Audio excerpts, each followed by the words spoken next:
Thank you, Mr. Minister.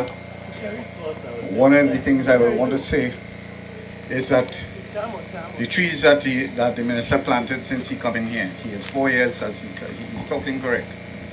The trees he planted by my camp, those trees are clean and well taken care of. Some is bigger than me right now. The trees he planted the second year, planted them on the hill there. Those trees were stolen. They were stolen. The tree he planted the third year was there. They look, they're clean and they're going good. And this year, on the fourth year, I have 2 plants again for him to plant. Try again. So the issue is that the trees that you planted was working, but we sent out some message that how it is you not contributing to tree planting day, and you come into thief to plant here. I think that stopped. We are seeing the plants stay, and the plants are growing. So we are happy. At least your efforts wasn't in vain. Right? It have whether you when you leave as a minister, those trees will be there. I hope, because those that by my camp, if they pull it out, they can't pull it out again. That has already taken root. And these here, look at that one they're showing from here, but it have the other one in there. So thank you very much for coming here, and at least the minister have always been there. He spoke about the duck hunting and said that I was not happy about that. That's a fact. But it's not everything we say we expect people to believe. When I say people to believe, that we expect it to go into action. There are certain things we can say and certain things other people are going to say. There are other considerations. They have to take it. I never put too much of effort behind ducks. I am not a duck hunter. I went and started to do research on it. I think it has 386 duck hunters in Trinidad. They are more on the north side. The duck hunters that we have here is occasional, and if they're out there and they see a duck, they will kill that. But it is not like duck hunters that buy a permit and go in there. But not because I am not a duck hunter, I didn't decide to put my thing behind it. I am a hunter, and I believe that if there is a duck hunter and you are closing out all the duck hunting this time because of somebody influence, the next time you're going to close off all the hunting that we have here. And the question is, it is going to be ill-advised, and nobody is really going to think. Now the duck hunters, they put up a good enough fight. I identify with them.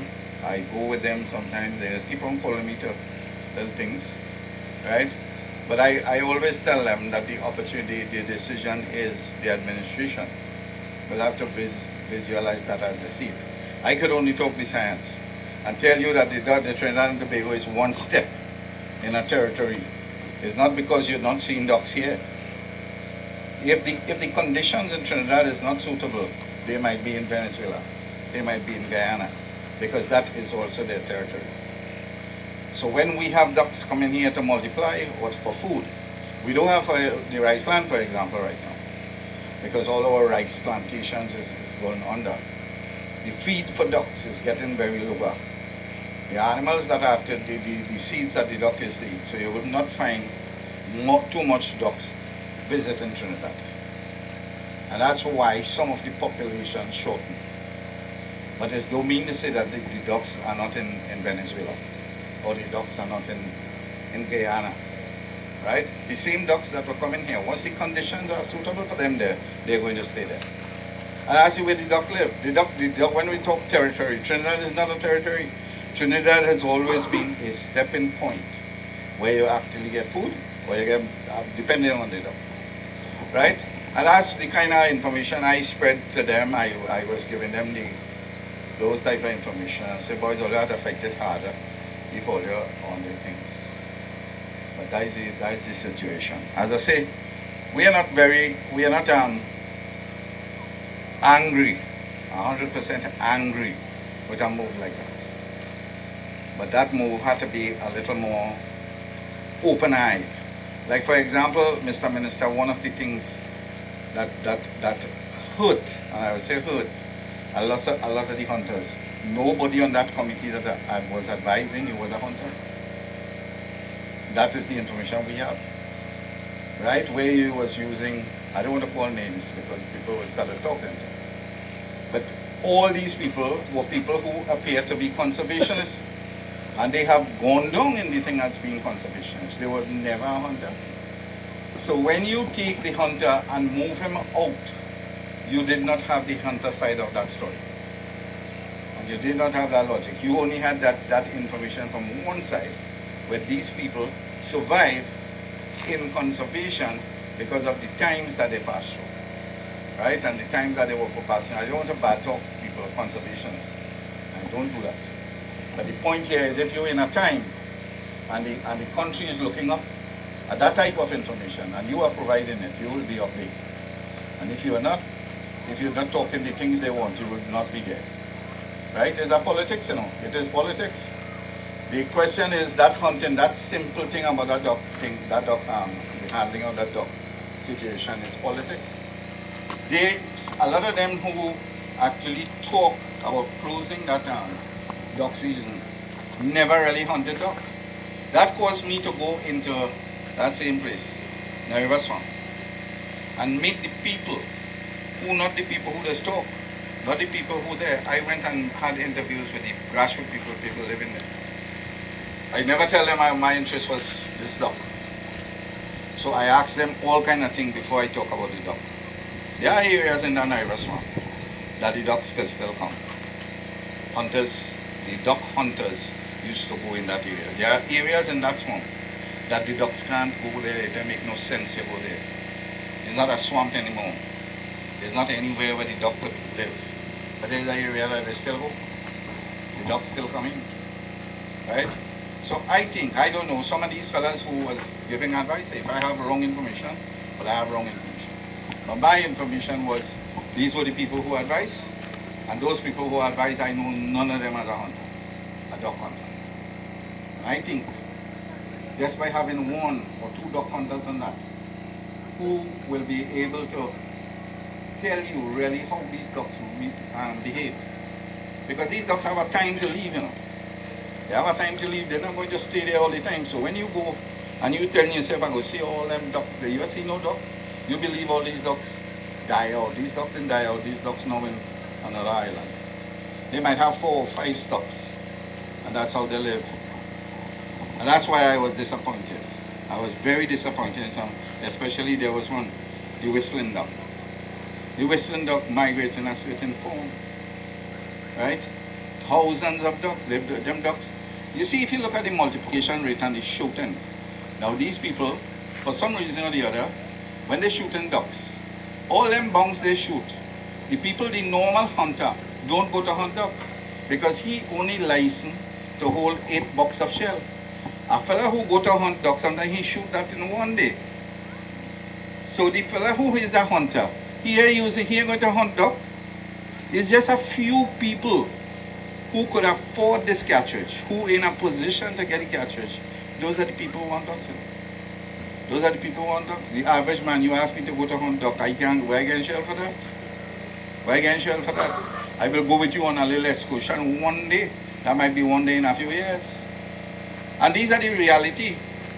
So the duck hunting and thing, while it's looking like if it is creating a thing.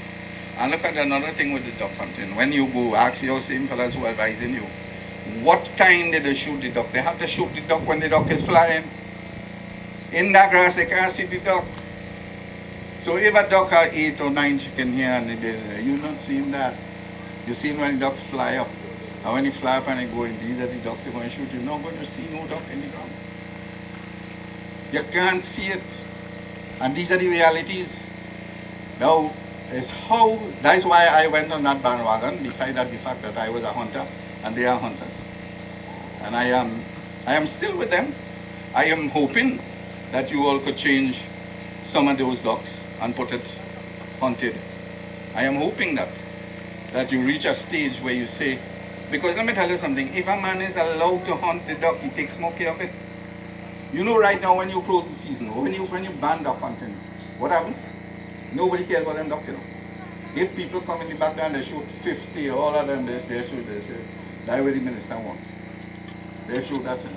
They're not going to report nobody, you know. But if They were permitted to hunt, and they were permitted to hunt. Let me say, if close the season, the duck season I think is 3 months, you should shorten it. You have 1 month. You say 1 month that you're going to give them duck hunting. How much time are you going to hunt? You're not going to go every day. You'll probably like 4 hunt in the weekends.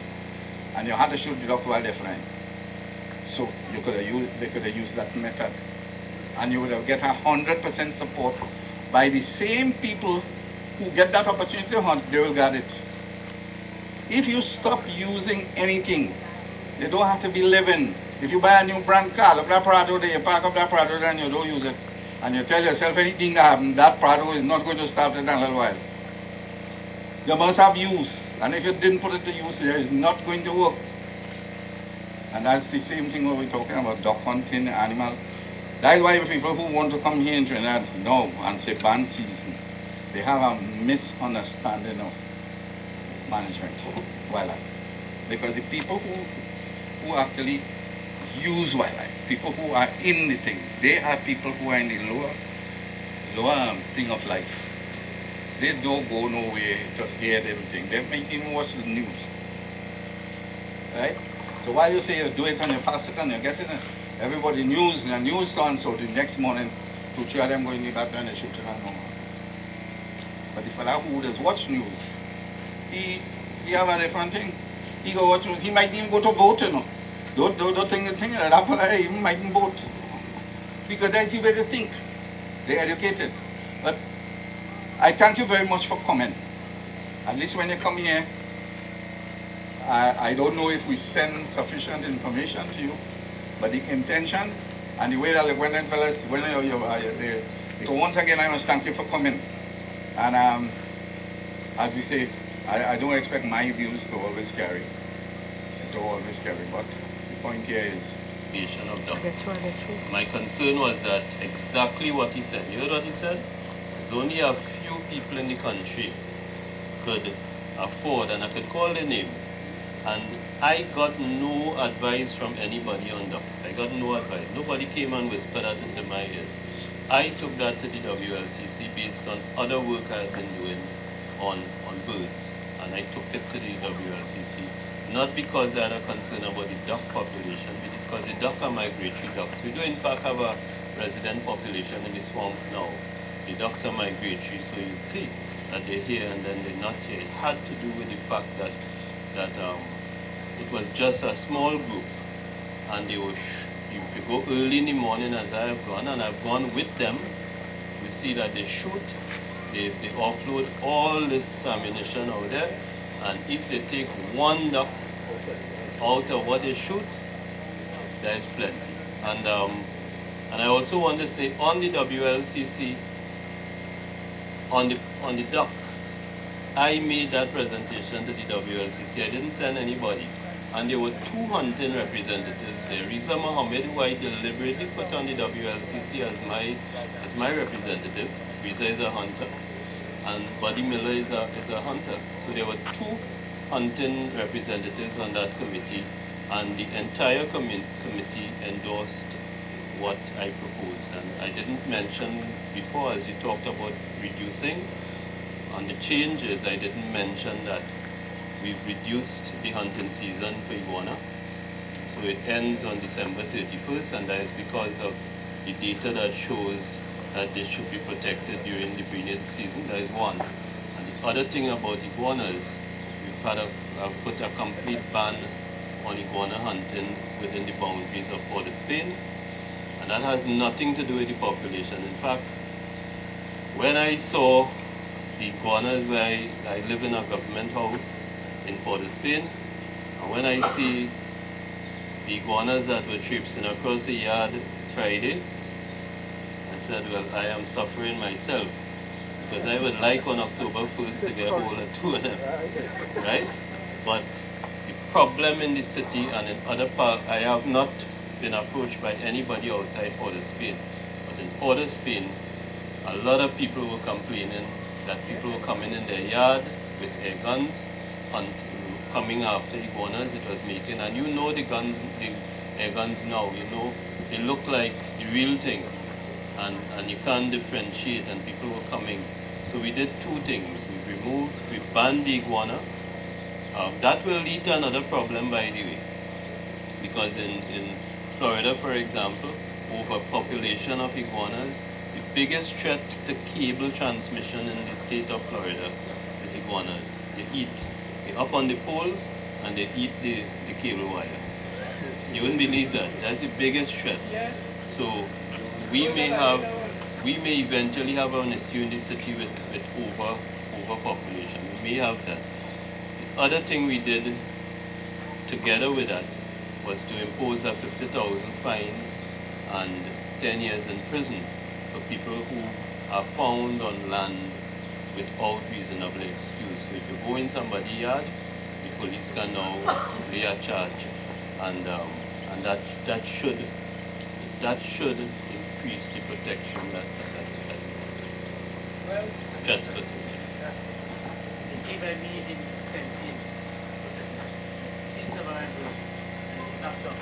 When?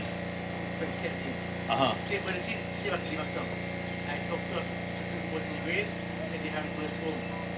Who they? You know, a lot of people just tell me a lot of stories, and when I tell them, give me a name, write it for me. Nobody remember, but listen, I have problems, and it's not a secret. I have problems with the game wardens. I have problems with the honorary game wardens. That is why I have not appointed new honorary game wardens. I will, before the new season, I will appoint new honorary game wardens. But in our small cadre of game wardens, you have the good, the bad, and the indifferent. You have the good who good today and bad tomorrow, right? So I receive complaints from members of the public on birds. I received a complaint from a pet shop dealer where over 300 birds were seized.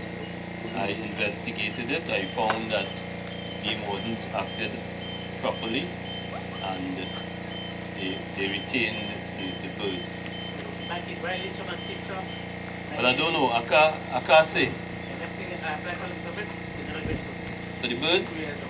Well, the other day a fellow posted up on Facebook a long video about the ministers, Morocco, and the minister this and the minister that. And people are asking, saying, I hope the minister have a permit. Well, we have had permits all the years, but you know what? I, like everybody else, have been waiting on my permit since the last permits expired. I don't ask for any favor from the people I ultimately supervise. So. Huh? Well, you have applied for your permit, but that is your protection. You've applied. You know, in this all right. So I was approached on this. We've increased. It's not implemented as yet. Among the fines increased, we increased the fines for not returning your permit, right? The day after the hunting season closed, the game wardens wanted to go after people who didn't return the permit. A month after, they wanted to. And some people sending me messages saying, I returned my permit and they tell me it's fine and so on. But I have said to the game wardens, on the list of things that worry me, returning the permit is on the lowest level. That is an administrative thing, really. So I don't see that you should go after people for that. Likewise, if you notice, people asking me, well, I have a monkey, I have a macaw, I do have a permit and so on. And I say to the game wardens, that is not the people we're really interested in. If people have a macaw or a monkey or something like that, you want to encourage them to get a permit for it. You're not going to seize it and charge them, look to charge it. What I focus on is the illegal trade in wildlife. Not, I've been saying that I understand why people, particularly older people, have a macaw or a monkey, a companion animal, right? As soon as I walk in the yard at home, I talk to my parrot. I may not talk to the human beings in the house, I talk to my parrot. But that we are not, nobody should be after that type of person. Somebody was complaining that somebody write to the minister and the minister say return the monkey. That is it. The person wrote and said, We've had this monkey for 27 years. The game wardens came, they took it and all of that. The grandmother crying, my mother crying. I didn't tell them return it. I don't have that power. I said to them, if you are satisfied that these people have had this thing as a member of the family for 27 years, then obviously you should be encouraging them to obtain a permit for it. And it's not. So those are the conversations, and sometimes I read about myself in the game warden. Sometimes I see people post saying, you must do this and you must tell the game warden that and all kind of thing. That is my job. That's my job. In fact, the law gives me the responsibility to make sure that we strike the right balance. Well, you apply for the permit. You gotta call me. I'm not saying I could do anything, but I'm just saying if you have applied for a permit, Mr. Bowler saying I'm right, wrong? If you have applied for the permit, that is what you're required to do. If you have applied for the permit, administratively, they take time to give you the permit. Yeah? Well, if I get the information, I can ask the conservator about it. And when I'm asking him about yours, I'll ask him about mine. Right? Thank you. We do. We have every year since no, the permits are on my deceased father's name,